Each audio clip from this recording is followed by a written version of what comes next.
يا مساء الفل، عاملين ايه؟ يا رب تكونوا كلكم بخير. هارد لك. الاهلي خسر كالعاده سيمي فاينال كاس العالم للانديه. حاجه مش جديده، بنخسر على طول ونيجي في الاخر نقول يا ريت كنا عملنا وكان قدامنا الحلم والدنيا سهله. من 2005 واحنا في المأساة دي. طيب ايه اللي جد المره دي ان احنا نزعل؟ يعني ايه اللي خلى الجمهور كده؟ بص على وشوش الناس اللي طالعه من الاستاد، بص على السوشيال ميديا، بص الناس كاتبه ايه. هتلاقي فعلا جمهور الاهلي مصدوم. ومصدوم ده مش علشان خسرنا بس، يعني لا، انت مصدوم ان الخساره جت من فريق. انت مثلا ما جاش عليك زي الماتشات اللي كنا بنخسرها. هجمه واتنين والشناوي طلع واحده صعبه والحارس. لا، انت لعبت الاهلي. او الجمهور مصدوم ان لعيبه الاهلي كانت ممكن تخلص الماتش في اول 45 دقيقه، في اول 90 دقيقه، في ال 120 دقيقه انت ممكن تكسب. يعني هو الفريق مش متواضع، لا الفريق قليل قوي قوي قوي. طب وده سببه ايه؟ ما سببه ان احنا عندنا مشاكل ولازم نعترف بالمشاكل، يعني احنا كجمهور لازم نعترف بالمشاكل قبل اللعيبه والاداره. انا ما بحبش شايل اللعيبه بعينها الماتشات، خلاص شفنا في لعيب خلاص خد نصيبه من الجمهور ولعيب تاني مش عارف ايه. مش هشيل لعيب الماتش من الاخر. المشكله ان احنا اللعيبه دي امكانياتها، خلي بالكوا برضو. يعني احنا كجمهور الاهلي احنا لازم نفهم الموضوع ده. يعني انت لو بصيت اوفر اول كده للماتش، لا احنا لعبنا كويس على فكره يعني، بس هو ممكن ما يكونش حد قال الكلام ده كتير. يعني بقول لك الاهلي لعب كوره كويسه جدا وعمل ماتش كويس جدا. لكن الصدمه بتاعت الخساره دي بينت لك ان هو ده مستوانا. ده مستوى لعيبه الاهلي، يعني اللعيبه اللي عملت اللي عليها والزياده مثلا، او اللي عليها مش هنقول وزياده، في نطاق امكانياتها. يعني طلع لي واحد كان عنده حاجه المفروض يعملها ما عملهاش في الماتش ده. حتى تاو لما نزل، اللي هو اصلا بغزاله شويه مره حلوه، نزل عمل فرق على قد امكانياته. طيب ده بقى يوصلنا لايه؟ يوصلنا ان احنا خلاص مش هنتكلم عن اللعيبه، هنتكلم على الدور اللي جاي. الدور اللي جاي ده اللي هو ايه حضرتك؟ يعني مجلس الاداره. ما انا الماتش مش هشيل كولر. كولر لو هيتحمل يتحمل نسبه صغيره جدا. تغييرات وسام اللي انا مش فاهمها، لحد انا هفضل لحد يوم القيامه، يوم اقابله في يوم من الايام هقول له فاكر ماتش سنه 2024 باتشوكا انت طلعت وسام ابو علي ليه بس؟ الراجل بقى كان يعني فاهم، هيقول لي بقى تعبان كده، مش هصدق انا وسام علي ده ما يطلعش. ان الفرق بينه وبين اللي بعده كبير جدا جدا جدا، وسام علي الفرق بينه وبين اي لعيب في الاهلي كبير جدا عشان نجيب من الاخر. طيب احنا عايزين نوصل لايه؟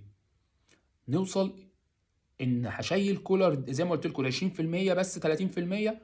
وهشيله ان هو من بدايه الموسم هو رضي وان هو يدخل بتشكيله او بالسكواد زي ما بيتقال كده، ده يبدا بيه الموسم.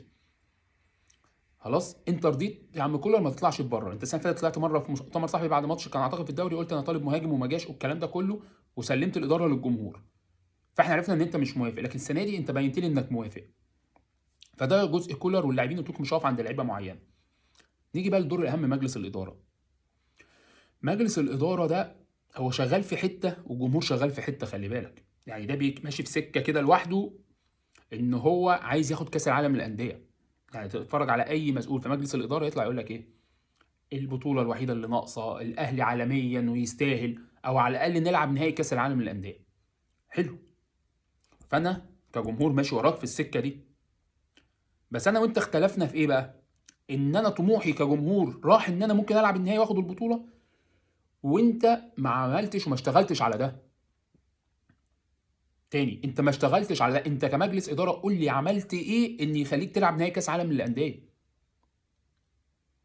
عملت ايه من السنه اللي فاتت؟ ده جمهور الاهلي، انا فاكر كويس، جمهور الاهلي في وقت والاهلي واخد كاس بطوله دوري ابطال افريقيا السنه دي، قال لك احنا خدنا البطوله وفرحانين وهنروح كاس عالم، بس احنا مش راضيين عن التشكيل بتاع الفرقه او السكواد. يعني جمهور الاهلي نفسه شاف دي، شاف وانت واقف على منصه التتويج بيقول لك برضه احنا عندنا مشاكل في الفرقه. فلازم انت تراسيني كمجلس اداره. ما هو على فكره انا باخد منك وعلي بقى سقفي بقى علي. خلاص، ما هو الراجل ده بيتكلم ان النهارده انا عايز اوصل للعالميه، لكن انت عملت؟ لا ما عملتش. كل اللي بيطلع بلا استثناء في التلفزيون بيتكلموا، بيقول لك الاهلي احنا حلمنا، مجلس اداره يقول لك حلمنا كاس العالم للانديه والنهائي، ودي اسهل بطوله وخلاص ان نظامها دي هتتلغي والنظام الجديد. طب انت اشتغلت على ايه بقى؟ يعني عملت ايه في الصيف اللي فات، اللي هي المرحله اللي هي اهم مرحله انك تبني عليها الكاس العالم ده وكاس العالم اللي جاي في امريكا اللي هو في الصيف. صفقات؟ لا انت ما عملتش صفقات خالص. يحيى عطيه الله انت جايبه عشان علي معلول اتصاب، يعني علي معلول ما كانش اتصاب ما كنتش هتجيبه. يوسف ايمن مش خلاص قلنا مش هنتكلم على لعيبه، بس في لعيبه كده يعني. يعني بس عايز اوريكم الناس بتفكر ازاي، وانتوا يا مجلس اداره اسمعوا كلامنا وشوفوا احنا بنفكر ازاي. انت عمر الساعي لعيب بروميسنج وهو المستقبل، انت دافع فيه مليون دولار، 50 مليون جنيه يعني مليون دولار. مليون دولار يقعد على الدكه ليه؟ يعني يقعد على الدكه ليه؟ ما بجربوش ليه؟ ما بدلوش ليه؟ وسيبك من كلمه ضغط الماتشات ومش ضغط الماتشات والبطولات، ما انا دافع رقم في لعيب المفروض انه ينزل يدي في اي وقت. ده اللي انا عارفه. طيب مجلس الاداره من الواضح انه مش فاهم الفرق بين التدعيم والتعويض. يعني انت خرجت منعم، خرجت ديانج، خرجت احمد عبد القادر، علي معلول اتصاب، علي معلول ما تدعمش. علي معلول احنا كنا بنقول ان هو يدعم، هو بيلعب اصلا. لا انت ما دعمش، انت عوضت علي معلول بيحيى عطيه الله. محمد عبد المنعم خرج، عوضته المفروض باشرف داري. خلاص بقى لعيب منتخب وجميل وكل حاجه، مش فاهم هو ايه مشكلته. انا خلاص انا مش فاهم ايه مشكلته. اللي هيطلع يحلف لي برضه على الميه تجمد، انا مش عارف ايه مشكلته. لا يقول لي اتصاب في المنتخب ولا اتصاب بره، انا مش فارق معايا. لعيب ما بيلعبش. يوسف ايمن ما اعرفش ايه ظروفه عامه. فده كل ده انت بتعمل تعويض مش تدعيم. انت ما دعمتش يعني انا عندي لعيب كويس عايز اجيب واحد بره عشان لو ده اتصاب يبقى ده مكانه، عنده انذار ده يلعب مكانه ويبقى زيه او اقل حاجه بسيطه. انت لا عوضت ديانج ولا احمد عبد القادر ولا اي حاجه ولا عبد المنعم ولا يعني يحيى عطيه الله لو اتصاب عمر كمال بيلعب باك شمال. اللي هي كانت برده معلول لو موجود كان هيلعب مكانه لعيب عمر كمال. طيب ايه الفرق الكبير اللي انت عامله بقى اهم مركز في الدنيا كلها اللي تحت المكان المهاجم، مكان اسامه ابو علي؟ انت مش شايف ان في فرق كبير بينه وبين اللي بعديه؟ مش عارف يجري. اللي نزل امبارح مش قادر يجري. ايه رايك بقى؟ مش قادر يلعب كوره، مش قادر يقف على رجله، ففي مشكله عنده. بيتزحلق ماشي مش قادر يقف. ده كده التشكيل. ما انت بتقول لي بقى طموحنا ان احنا نوصل لكاس العالم وناخد كاس العالم. حضرتك انا مشجع كوره. انا لا يفرق معايا لا تيجي تقول لي بقى سكواد وبص هتقعد ترغي معايا. انا راجل مثلا بتكلم في التدريب، تيجي تقول لي هتلاعب النهارده 3 5 2 فحط ده هنا وده ستوبر وده يطلع قدامه وده يلعب بقى بوكس تو بوكس والكلام ده كله. هاجي في الاخر اقول لك ايوه هتلاعب في الاخر اكرم توفيق ولا مروان عطيه. ده جمهور الكوره من الاخر. احنا بنفرح بالاهلي. الاهلي النهارده خسر في اليد. عادي بالنسبه لي، عادي. هزعل لو حاجه كبيره لكن عادي، ولو كسب هفرح. لكن يخسر في الكوره لا، انا جمهور الكوره انا يفرق معايا الكوره. انت مجلس اداره مش شغال معايا في نفس التفكير. قلت لي هنلعب وهنساعد بس انت ما عملتش، ما اشتغلتش على ده. يعني فاهم المشكله في إيه؟ انت اصلا ما عملتش ده. انا النهارده يا فرحتي كجمهور تيجي تقول لي الاستاد الاهلي هيطلع واليانز هي اللي هتعمله، هيبقاش مش عارف ايه ارينا وبلا بلا بلا والكلام ده كله، هفرح وراسي تبقى في السماء. بس تخيل ان انا بقى اروح الاستاد بتاعي ده وابقى فرحان كده كل شويه انا رايح استاد الاهلي واقعد اخسر في الاستاد، اخسر افضل فرحان ان انا عندي استاد؟ لا لعبني في بص في اي حته بس اهم اكسب. لعبني في السعوديه، في قطر، في مصر، في اي حته في العالم، ولا هيفرق معايا. المهم ان انا اكسب. لكن تقول لي اصل انا عندي استاد وهخسر، انت باصص لحاجات الجمهور مش بتفرحه، بس مش دي اولوياته. فاهم الفكره في ايه؟ مش اولويات الجمهور. فلازم مجلس الاداره يعني يساعدنا. يعني فاهم؟ او اقول لي ده اخرك، قول لي اخرك ان احنا هنوصل ناخد بطوله افريقيا وكاس العالم للانديه، نحاول ناخد برونزيه شكرا. وانا موافق على كده وخلاص. جمهور الاهلي ارضى بالموضوع ده. لكن هتقعد تديني في طموحات وتعلي والسقف وفي الاخر الاقي هو انت ما عملتش ولا صفقه يا بيه. ما عملتش ولا صفقه عدله في الصيف. انت مستني يناير تجيب صفقات، اللي هو اصلا ما حدش بيشتري صفقات عدله في يناير. ولا هتجيب لعيبه في شهر 6 بقى تدخل في كاس العالم؟ انت لو جبت رونالدو او ميسي او هالاند او صلاح، اي لعيب هتجيبه في شهر 6 عشان يلعب معاك كاس العالم، طلع وحش وصارف فيه دم قلبك، اول رد لك ما هو ما لحقش يتاقلم على الفرقه، وده كلام طبيعي. فانت خطتك ايه؟ خطه مجلس الاداره ايه؟ 2017 و18 كان عندنا شلل في الملعب، لعيبه كده عاملين شلل مع بعض. مش هقول اسامي برضو، خلاص الناس كلها عارفاهم. لما خدت القرار انك تطلعهم، اللي يقول لك ده احسن لعيب واحسن جون واحسن باك واحسن فور فور فور فور، ربنا كرمنا باربع سنين. اخر 5 سنين واخدين بطوله افريقيا 4 مرات. عشان في لعيبه في الفرقه نيتها مش سالكه. في لعيبه كده فاكرين نفسهم صحاب الفرقه. اذبح واشتري غيره، اذبح واشتري غيره. ده دور مجلس الاداره الصح. لا اخاف من السوشيال ميديا، ولا اخاف من جمهور المنافس، ولا اخاف من الاعلام، ولا لعيب جبته طلع وحش مشيه. صح ولا انا بقول كلام تاني ايه؟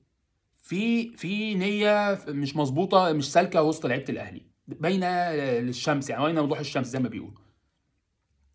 فتاني لازم اقول مجلس الاداره لازم ترسينا انت عايز تعمل ايه، وتقول حاجه تشتغل عليها ما تقولهاش، عشان انا سقفي بيطلع لفوق قوي، بقعد اشتغل معاك واحلم بقى يا راجل، ده والله العظيم ده مروان عطيه حط الجون وانا بحلم فينيسيوس هنعمل معاه ايه. والله العظيم لما مروان عطيه حط ضربه الجزاء الثالثه.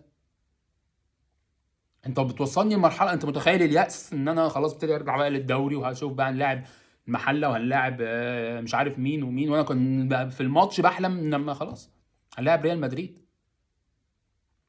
هتقعد تكلمني اصل العمله صعبه ومش عارفين نورط فلوس ونوفرها. انا ماليش دعوه، انا ماليش دعوه حضرتك، انا مشجع. عايز اكلمك فلوس هقول لك حضرتك ما انت ما جبتش صفقات، فخسرت السوبر الافريقي مليون ونص دولار، و500 الف كانوا هيتاخدوا هديه من هيئه الترفيه السعوديه، وامبارح خسرت 2 مليون دولار، يبقى 4 مليون دولار خسرتهم عشان انت ما جبتش لعيبه تقدر تاخد البطولات دي. لو عايزني اكلمك فلوس، لكن انا عمري ما حسبتها مع مجلس الاداره فلوس، انها مش بتاعتي. انا عايز افرح، انا عايز انا النادي اللي بشجعه يكسب. ما تدخلنيش بقى في المشاكل التانية ان انا عندي رد ليها، انا كجمهور عندي رد ليها. ما انت زي ما بتقول لي البطوله دي عايزين نشترك فيها علشان، او هنشارك فيها عشان ناخد كام مليون دولار، ما انت ضيعت بسبب انك ما جبتش صفقات كده 4 مليون دولار في شهرين. موضوع محبط. زي ما بقول لكم ما تزعلوش من لعيبه الاهلي، لعيبه الاهلي دي امكانياتها يا جماعه، دي امكانيات. عايز بقى تعمل انت ابجريد وتزود اللعيبه وكده، غير ومشي اللعيبه اللي مش سالكه، ومشي اللعيب اللي فاكر نفسه صاحب النادي، ومشي اللعيب اللي فاكر انه بتاع لقطه فده هيمشي مع الجمهور، واللي هيطلع يغني مع الجمهور، والجون اللي بيتخانق مع. بصوا انتوا ادرى بقى المفروض مننا. لكن عايز تشتغل اشتغل على كاس العالم اللي جاي. انت المفروض كنت في الصيف تشتغل على ده. حاول بقى ربنا يكرمك، ما اعرفش ازاي انك تجيب لعيبه في يناير، اللي انا يعني اشك ان احنا نجيب لعيبه في يناير عدله، ان مفيش نادي هيسيب لعيب في وسط الموسم. ما اعرفش هتجيب لعيب ازاي في شهر 5 و6 عشان كاس العالم. لكن اللي انا شايفه مش عايز الناس تحبط. انت بقى الواقع خلاص. لو فضلنا كده كاس العالم اللي جاي صفر يا جماعه. هنتغلب الثلاث ماتشات، مش هنجيب ولا جون، مش هنجيب ولا جون بقى، مش هنجيب جون ونخسر، لا احنا مش هنجيب ولا جون. ما دام اللعيبه مش مركزه وده مستواهم بس اللي انت عايزه، واللي في الملعب بعيد قوي عن اللي بره. ما يعني ما تستناش حاجه في كاس العالم الانديه اللي جاي. انا مش عايزك تتصدم كجمهور اهلي، مش عايزك انت اضحكك. انت عندك 5 محترفين منهم هنسيب اسامه ابو علي، يحيى عطيه الله اللي في الملعب، في 3 4 قاعدين بره دكه. انا اول مره اشوف نادي في العالم المحترفين الاجانب هم اللي قاعدين دكه عشان ينزلوا يعملوا الفرق، فبينزلوا ما بيعملوش الفرق. يعني مش الصدمه ان هم ما يبداوش، لا ده هو مثلا بريحه او عشان عايز منه حاجه معينه الشوط التاني ما عملهاش. تاو امبارح كان حاجه بس يعني. احنا طول الموسم كده الاجانب المحترفين بتوعنا هم اللي قاعدين بره، مش هم اللي بينزلوا الملعب. فكفايه احباط، ويعني الناس خلاص تعبت او الجمهور تعب. تاني بقول رسالتي لمجلس الاداره: يا مجلس اداره النادي الاهلي، احنا بنحب احنا جمهور الاهلي بتاع كوره. لا هيفرق معاه عندك كام فرع، لا هيفرق معاه عندك الميزانيه كام، لا هيفرق معاه بتاخد بطوله ايه بره الكوره. احنا بتوع الكوره بس. ان شاء الله يعني اتمنى حد يوصل له او يسمع الكلام ده، ونشوف لو في بطولات هتتاخد، قصدي في لعيبه هتيجي او في صفقات هتيجي تلعب بيها كاس العالم، عشان ما يحصلش فضيحه زي ما انا متوقع. واعتقد الفيديو ده هنطلعه تاني يعني في شهر 6 يعني. اتمنى ان ظني يخيب، بس يعني اللي انا شايفه من فوق كده شايف ان الفيديو ده هنحتاجه تاني يعني. يلا هارد لك يا جمهور الاهلي، وان شاء الله خير في اللي جاي. سلام.